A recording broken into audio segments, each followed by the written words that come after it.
Radhe Radhe everyone, welcome back to my channel. जब घर में बड़े नहीं रहते हैं ना तो हम अपने हिसाब से काम करते हैं, और जब वो आने वाले होते हैं तो हम उनके हिसाब से काम को करने की कोशिश करते हैं। मेरे साथ भी कुछ ऐसा ही हुआ।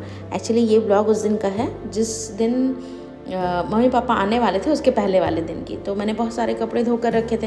तो सबसे पहले तो मुझे कपड़े समेटने थे, सोफ़ा साफ़ करना था, drawing room, dining room, study room, ये सारा कुछ क्लीन करना था। बहुत सारे कपड़े थे। मैं तो पहले यही सोच रही थी कि इन्हें फोल्ड कैसे करूँ।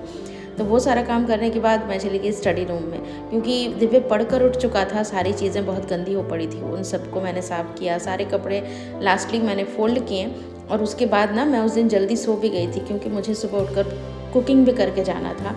तो मैं सारा कुछ करके स्कूल चली गई थी, और आकर जब मैं देख रही हूँ तो मैंने देखा कि दिव्य भी स्कूल से आया हुआ है, लेकिन इस हालत में वो सोफे पर पड़ा हुआ है। सोफ़े की हालत बिल्कुल ख़राब है।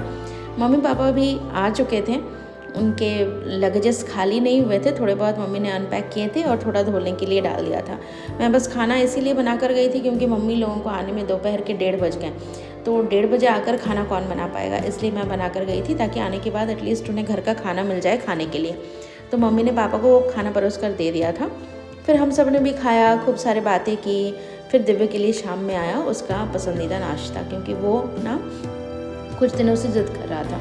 तो उसकी ज़िद की वजह से आज चूँकि उसके ग्रैंड पेरेंट्स आए हैं, तो वो ज़िद कर रहा था कि मुझे आज ही खाना है। तो फिर भाई ने मंगवा दिया। वो बैठकर खा रहा था, बहुत ज़्यादा खुश हो रहा था। बहुत सारी चीज़ें आई थी, फ्रेंच फ्राइज़ और कुछ रोल्स, पफ, बर्गर, ये सारा छोटा छोटा बहुत सारी चीज़ें आई थी। वो सारा कुछ वो एंजॉय कर रहा था। और मैं भी बहुत दिनों बाद मम्मी पापा से मिली, स्पेशली मम्मी से।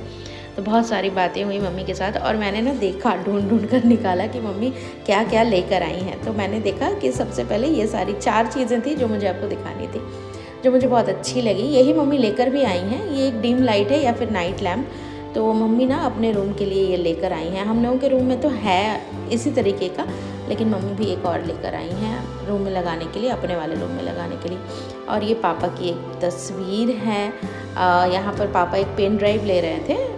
जीव गोस्वामी जी का कीर्तन है इसमें, युगलाष्टकम, वो ले रहे थे। तो उस टाइम की ये पिक्चर है। तो ये लेकर आए हैं, ये मुझे बहुत अच्छा लगा। और मम्मी ने ना ये प्रसादी 2 शॉल मम्मी लेकर आई हैं। एक्चुअली ये पश्मीना शॉल्स हैं, तो बहुत ज़्यादा सुंदर हैं। बिल्कुल प्लेन है, इसमें कोई वर्क नहीं है, लेकिन मुझे ना ऐसा ही लेना था। तो वो बोलते हैं ना कि आप अगर दिल से कुछ चाहो तो वो आपको मिल ही जाता है। मैं तो इस बार नहीं जा पाई, लेकिन मम्मी गई, और मम्मी ने मेरे पसंद वाली चीज़ों को मम्मी लेकर आ गई। मुझे नहीं पता था कि मम्मी ये सारा कुछ लेकर आई है, मम्मी ने कुछ बताया भी नहीं था। लेकिन जब मैंने देखा ना, तो मैंने यही सोचा कि जो मैंने चाहा था वो मुझे मिल गया। तो चलिए फ्रेंड्स, मिलती हूँ इसी तरीके किसी अगले ब्लॉग में। Till then take care, thanks for bye. Watching.